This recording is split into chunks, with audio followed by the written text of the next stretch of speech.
ఇక్కడికి వచ్చిన పాత్రికేయ సోదరులందరికీ, మీ యాజమాన్యాలకి, మీ ఎడిటోరియల్ బోర్డ్స్ అందరికీ నా హృదయపూర్వక నమస్కారాలు. ప్రజలందరికీ కూడా నా హృదయపూర్వక నమస్కారాలు. మేము ఎన్నికల సందర్భంలో కాకినాడకు వచ్చినప్పుడు, లేదంటే 2019 నుంచి 24 వరకు మేము చేసిన ఈ పర్యటనలో కానీ హోప్ ఐలాండ్ ఆధారం చేసుకొని చాలా రైస్ స్మగ్లింగ్ జరుగుతుంది. అసలు హోప్ ఐలాండ్ ఎలా ఉంటుంది, ఏముంటుంది అని ఆ రోజు డ్రోన్ విజువల్ కూడా మేమే తీయించాం. ఆ రోజు మమ్మల్ని ఎవరు అలౌ చేయకపోయినా కానీ యువత, ఉత్సాహవంతమైన యువత వెళ్ళి డ్రోన్ విజువల్ మన మనోహర్ గారి ఆధ్వర్యంలో ముందు తీసుకెళ్ళి రిలీజ్ చేసాం, ప్రపంచాన్ని తెలియజేసాం. అలాగే ఎన్నికల సమయంలో కొండబాబు గారు కానీ, మనోహర్ గారు కానీ, మిగతా తూర్పుగోదావరి జిల్లా నాయకులందరం కూడా, రాష్ట్ర నాయకులందరూ కూడా ఇది ఒక స్మగ్లింగ్ ఒక హబ్ అయిపోయింది, దీన్ని నిలువరించాలి ఇక్కడి నుంచి. నేను చాలా సందర్భాల్లో నేను మాట్లాడుతున్నప్పుడు, ఉదాహరణకి నేను 31,000 మంది ఆడపిల్లలు అదృశ్యం అయిపోయారు, దీని గురించి ఎవరు మాట్లాడలేదంటే ముందు నన్ను చాలా వెటకారం చేశారు, దోషం చేశారు. అది కేంద్ర హోంమంత్రిత్వ శాఖ పార్లమెంట్లో చెప్పినప్పుడు కానీ అది నిర్ధారణ కాలేదు. అంటే రీసెర్చ్ చేయకపోతే వచ్చే సమస్యలు. ఈరోజున మేము కూడా మేము వచ్చి దాదాపు 6 నెలలు వస్తూ ఉంది. ఈ 6 నెలల కాలంలో మేము ప్రజలకు చాలా మాట ఇచ్చాం. మేము సంస్కరణలు పట్టుకురావాలి, అవినీతిని అరికడతాం, పారదర్శకత ఉండదు పాలనని, అలాగే వెండెట్ట పాలన పగ ప్రతీకారాలతో ఉండదు, అదే నిలబడ్డాం. అలా అని చెప్పి తప్పులు చేస్తూ వెళ్తూ ఉంటే వాళ్ళని కూర్చొని ఉపేక్షించేది లేదు. నాదెండ్ల మనోహర్ గారు సివిల్ సప్లైస్ మంత్రిగా వారు అనేక పర్యాలు ఆకస్మిక తనిఖీలు జరిపి దాదాపు ఇప్పటికీ 51,000 టన్నులు ఈ మనకి పబ్లిక్ డిస్ట్రిబ్యూషన్ సిస్టమ్ సంబంధించిన ఈ బియ్యాన్ని ఆయన పట్టుకోగలిగారు. దాదాపు 13 గోడౌన్స్లో.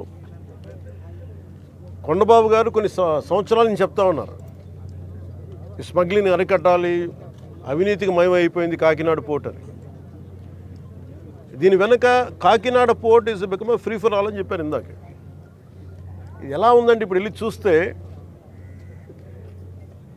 దీనికి ఉదాహరణకి ఇక్కడ మీకు ఇన్ఫర్మేషన్, అంటే నేను just to be more authority, authentic I'm saying this అని మీకు ఇది కొంచెం చదివి చెప్తున్నాను. ఇది మీకు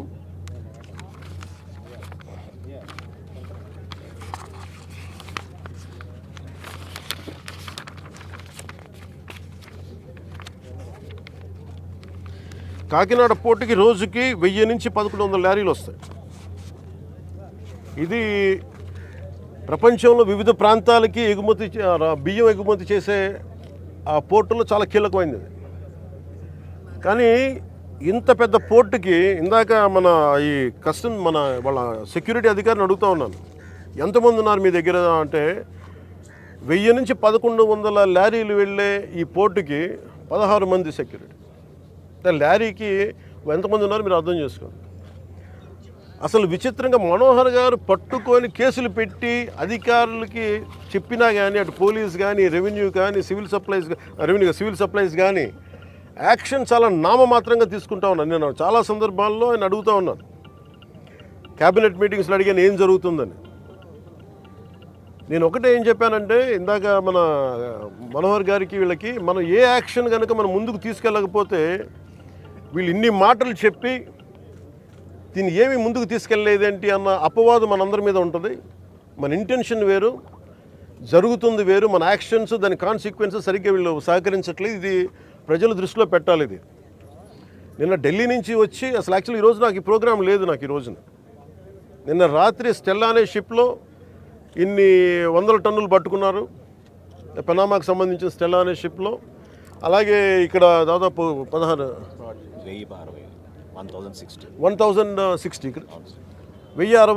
మెట్రిక్ టన్నులు ఇక్కడ పట్టుకున్నారు.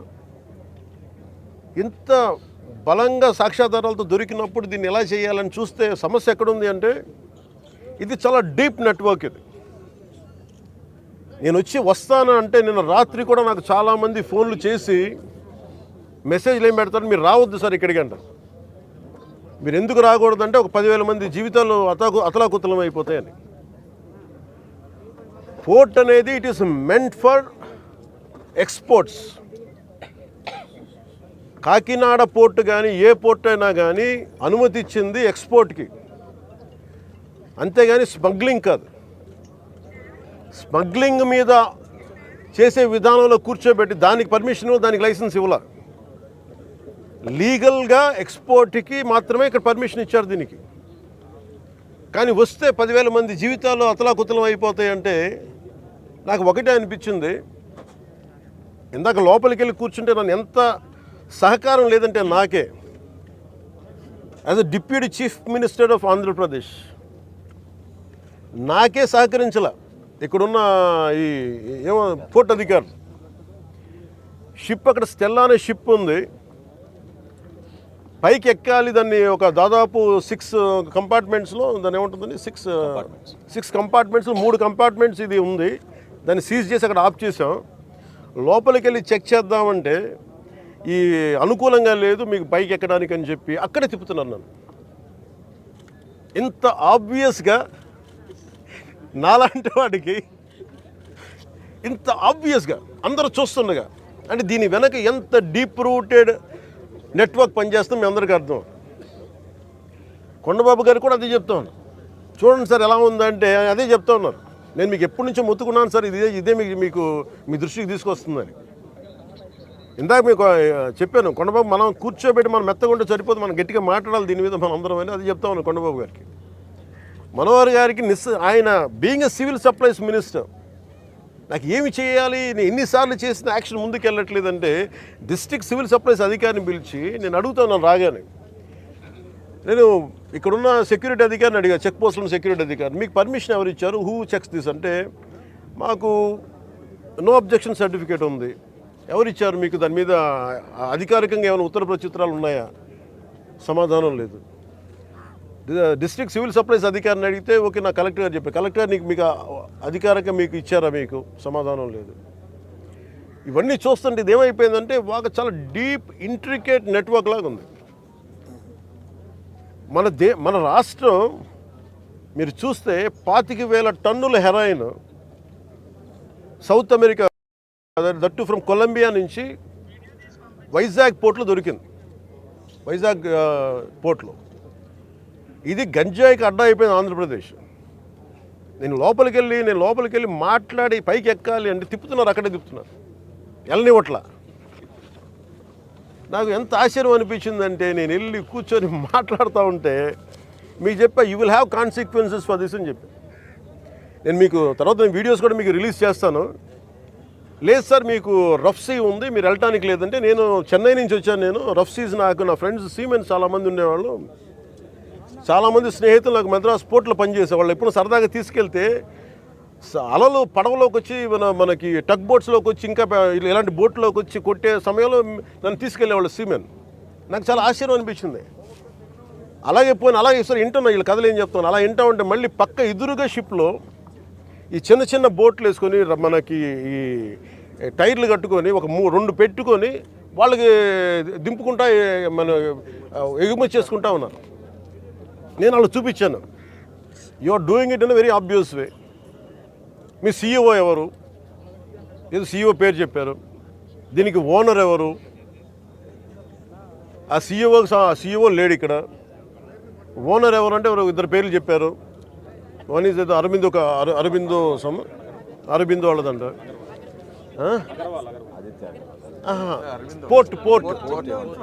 పోర్ట్ ఎవరి కంట్రోల్లో ఉంది? Purely it's not government, it's purely private control port. ఇది స్టేట్ కంట్రోల్ ఉన్న పోర్ట్. ఇది నాకు అనిపించింది ఇలా చూస్తే, లోపలికి వెళ్ళి చూస్తే మన హోప్ ఐలాండ్ చూస్తే అసలు ఏ విధంగా కట్టుదిట్టంగా లేదు. 975 కిలోమీటర్ కోస్ట్ లైన్ ఆంధ్రప్రదేశ్కి. India is going to be trillions of dollar, almost Modi గారు చెప్పిన $7 trillion ఎకానమీ ఉంది దీనికి భవిష్యత్తు. ప్రపంచ దేశాలు మనల్ని ఎదగనిస్తాయా లేదా, మన బలహీనతలు ఏంటని చూస్తారు.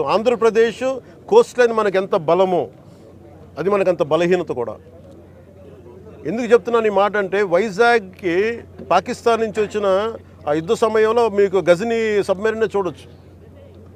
నేను చెప్పాను ఈ రోజున మీకు ఇది పీడిఎస్, ఈ పబ్లిక్ డిస్ట్రిబ్యూషన్ రైస్ తాగదు స్మగ్లర్లు చేసేది. ఆర్డిఎక్స్లు ఇంపోర్ట్ చేసుకోవచ్చు. ఓఎన్జీసీ ఇలాంటి గ్యాస్ నిక్షేపాలు ఉన్న చాలా కీలకమైన ఇన్స్టిట్యూట్ మనకి వ్యవస్థలు సంస్థలు ఉన్నాయి ఇక్కడ. ఒక 100 కిలోల ఆర్డిఎక్స్ని తెచ్చేసుకుని ఎవరు చూసేవాళ్ళు ఎవరు లేడు, నాదుడు లేడు. It is not just about public distribution సంబంధించిన రైస్ సంబంధించిన ఒక్కటిదే కాదు ఇది. సో మ్యారిటైమ్ సెక్యూరిటీ ఇష్యూస్ కూడా ఉన్నాయి దీనికి. మ్యారిటైమ్ సెక్యూరిటీ ఎక్కడుంది, మ్యారిటైమ్ పోలీసింగ్ ఎక్కడుంది? ఈ పోర్టు ఫ్రీ ఫర్ ఆల్ అయిపోయింది. ఉగ్రవాదులు కసాబ్ లాంటి వాడు ఎలా వచ్చాడు, ఎక్కడ మనకి కరాచీ నుంచి బోట్లో వచ్చి కాల్ చేశాడు.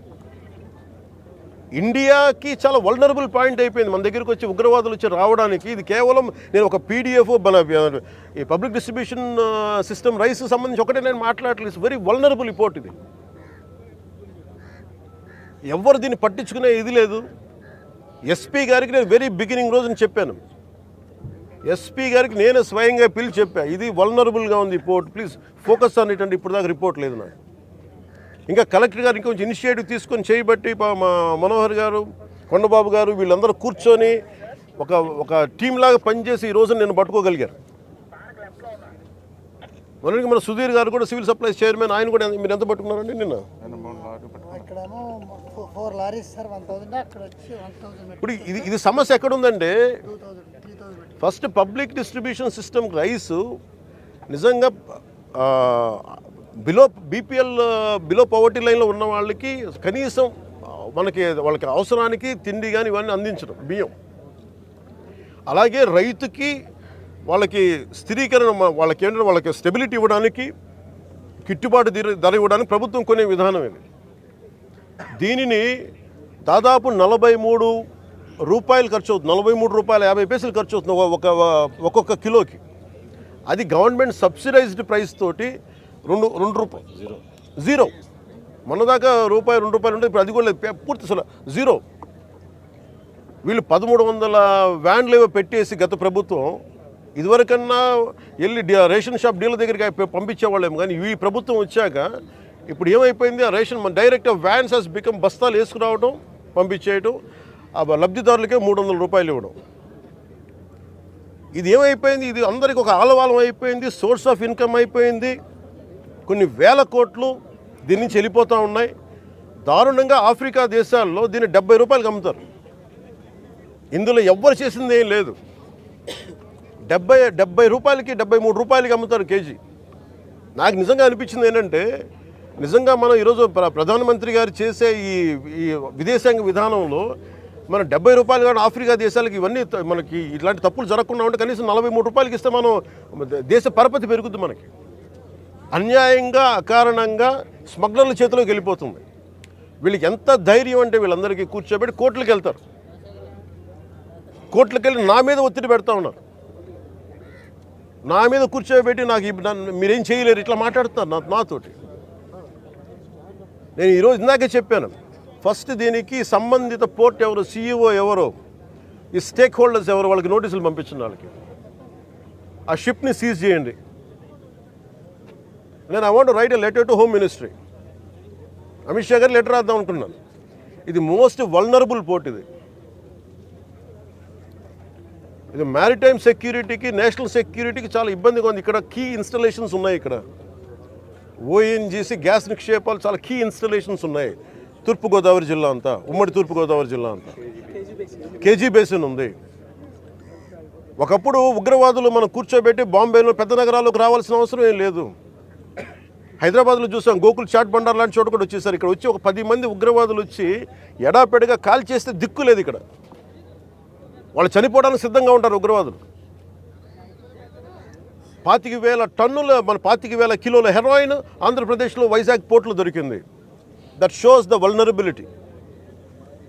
అలాగే మనకి అర్షి ట్రేడింగ్ కంపెనీ అని చెప్పి అది ఇక్కడ విజయవాడలో ఉన్నది, అటు వెళ్ళిపోయింది. అలాగే నా దృష్టికి 2 పేర్లు వచ్చింది. ఒకటి అలీషా అనే పేరు చాలా పదే వినిపిస్తూ ఉంది. నాకు అర్థం కాదు ఎవరు అలీషా, ఎవరు అని. అలాగే ఇందాక చూస్తే దాదాపు 16 కంపెనీలు ఉన్నాయి. ఇందాక మనకి కొండబాబు గారు కూడా నేను ఒకటే చెప్తా ఉన్నాను, మనోహర్ గారికి కానీ సుధీర్ గారికి కానీ మేము అందరం కూర్చోబెట్టి ఇందాక మనం బోట్లు వెళ్తాం మాట్లాడుకున్నట్టు, it is not about one individual. Smuggling అలవాటు అయిన వాళ్ళు, క్రిమినల్ యాక్టివిటీస్కి అలవాలం అయిపోతే tomorrow it will be RDX, tomorrow it will be weapons, tomorrow it will pose as a great threat for national security. చేతులు గాలేక ఆకులు పట్టుకున్నట్టు ఉంటుంది. బాంబే కూడా రిపీటెడ్గా అధికారులు ఇలా వదిలేశారు. ఆర్డిఎక్స్ లారీలు బస్తాలు వ్యాన్లు వచ్చేసి వెళ్ళిపోయినాయి. ఎంత కుదిపేస్తుందో తెలుసు మాకు. సో అందుకని ఇంకా ఆగాలి, ఇలాంటివి చెప్పాలనేది నేను ముఖ్యమంత్రి గారి దృష్టికి ఆల్రెడీ చెప్పాను నేను. సో మేము ఆ క్రమంలోనే ముఖ్యమంత్రి గారి ఆదేశాల మేరకు మేము కూర్చోబెట్టి క్యాబినెట్ మీటింగ్స్లో మేము కూర్చొని మాట్లాడుతున్నాం. దీని మీద చాలా కఠినమైన చర్యలు తీసుకోవాలి. అలాగే పీడీ యాక్ట్ పెట్టాలని పెట్టుకున్నాం. మొన్నదాకా ల్యాండ్ గ్రాబింగ్ యాక్ట్లో సివిల్ సప్లైస్తో కూడా రిపీటెడ్ అఫెండర్స్కి దీన్ని పీడీ యాక్ట్ పెట్టాలని చెప్పి మనోహర్ గారు మా రోజు క్యాబినెట్ మీటింగ్లో పెడితే ఇప్పుడు అది కూడా జరిగింది. గవర్నర్ గారి దగ్గరికి వెళ్ళాలి ఆ బిల్లు, తర్వాత మన ప్రెసిడెంట్ గారి అంగీకారం తెలియజేయాలి దానికి. ఈ లోపు అన్ని వచ్చిన తర్వాత చేద్దాం అనుకునే లోపు ఇప్పుడు చూస్తే ఇంత మొత్తంలో పట్టుబడ్డప్పుడు మాకు ఖచ్చితంగా దీన్ని ప్రజల దృష్టికి తీసుకెళ్ళాలి దీన్ని. ఎందుకంటే ఒకవైపు ఫీజు రీఎంబర్స్మెంట్లకి డబ్బులు లేవు, పథకాలకి చేయడానికి కింద మీద పడుతున్నాం, రోడ్లు గుంతలు పూడ్చడానికి డబ్బులు లేవు.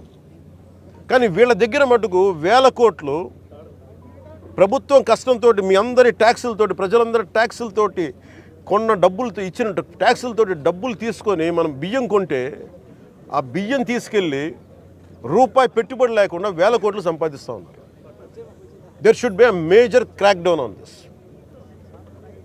దీనికి మన భేదం లేదు. దీనికి అధికారులు కాదు, పొలిటికల్ వ్యవస్థ కాదు, ఎవరైనా సరే ఇది చాలా స్టర్న్ యాక్షన్ అయితే తీసుకోవాలి. This will pose as a national. ఇట్లాగే వదిలేస్తే this port will become a menace for national security. గత ప్రభుత్వం నేను మొత్తుకుంటా ఉన్నాం, మేము ఇబ్బందిగా ఉంది మాట్లాడి. నేను నాకు ఎంత ఆశ్చర్యం, ఎంత డీప్ రూటెడ్ నెట్వర్క్ అంటే, నేను వస్తానంటే నన్ను ఇప్పటికీ 2 months నుంచి ఆపేశాను, నన్ను రానివ్వకుండా. ఉన్నత స్థాయి అధికారుల దగ్గర నుంచి లేదు సార్, అక్కడికి వెళ్తే కొంచెం ఇది అవుతుంది సార్, ఎందుకు సార్ ఇప్పుడు కాదు సార్, తర్వాత సార్ ఇప్పుడు యాక్షన్ తీసుకున్నాం సార్, రిపీటెడ్గా చెప్తా ఉన్నారు నాకు. నిన్న విసుగొచ్చి ఒకటే చెప్పాను, పోలీసు వస్తారా రండి, లేదంటే నేను కూర్చోబెట్టి నేను కారులో నేను వెళ్ళిపోతాను, అధికారులు నా పక్కన రాకపోయినా పర్లా. ఈ నిర్ణయం తీసుకొని ఇక్కడికి వచ్చింది. ఇది ప్రజలకు తెలియాలి. ఇది కొండబాబు గారు కానీ, నాదెండ్ల మనోహర్ గారు కానీ, మనకి జిల్లా వైపు నుంచి కానీ మేము పర్యటనలో మేము పదే చెప్పాం. తూర్పుగోదావరి జిల్లా నాయకులు కానీ, ఎమ్మెల్యేలు కానీ, we gave a word to people. మేము ప్రజలకి మాట ఇచ్చాం, పారదర్శకత చూపిస్తాం, ఇలాంటి అవినీతిని, ఇలాంటి స్మగ్లింగ్ని మేము అరికడతామని. ఆ దిశగా చర్యలు తీసుకోవడానికి మేము ముందుకెళ్తున్నాం. అందుకని మీ దృష్టికి తీసుకొచ్చి దీంట్లో మీరు మిగతా ఇన్ఫర్మేషన్ మీకు ఇస్తాం. అలాగే దీన్ని ఖచ్చితంగా హోమ్ మినిస్ట్రీ దృష్టికి అయితే తీసుకెళ్తాను. Andhra is major hub for ganja and మీకు డ్రగ్స్ అయిపోయింది. ఇక్కడి నుంచి ఎంత డ్రగ్స్ వెళ్ళిపోయినా కూడా మనకు తెలియదు. ఈ రోజున కళ్ళ ముందు మొత్తుకుంటున్నాయి. అదే అడిగాను అందాక మన సెక్యూరిటీ అధికారిని, నీ కళ్ళ ముందు మీకు ఇది కనిపిస్తూ ఉంది, tomorrow it could be weapons also కదా అన్నాను. దానికి మీరేం చర్యలు తీసుకున్నారు బీయింగ్ ప్రైవేట్ పోర్ట్ అంటే? పాప ఆయన ఏం చేస్తాడైనా, పిచ్చి మీద బ్రహ్మాస్త్రంలా ఉంటుంది. ఎవరి మీద వేటేయాలి దీనికి? కీలకమైన వ్యక్తులు ఎవరు దీని వెనక? ఎవరు కాపాడుతున్నారు వీళ్ళని?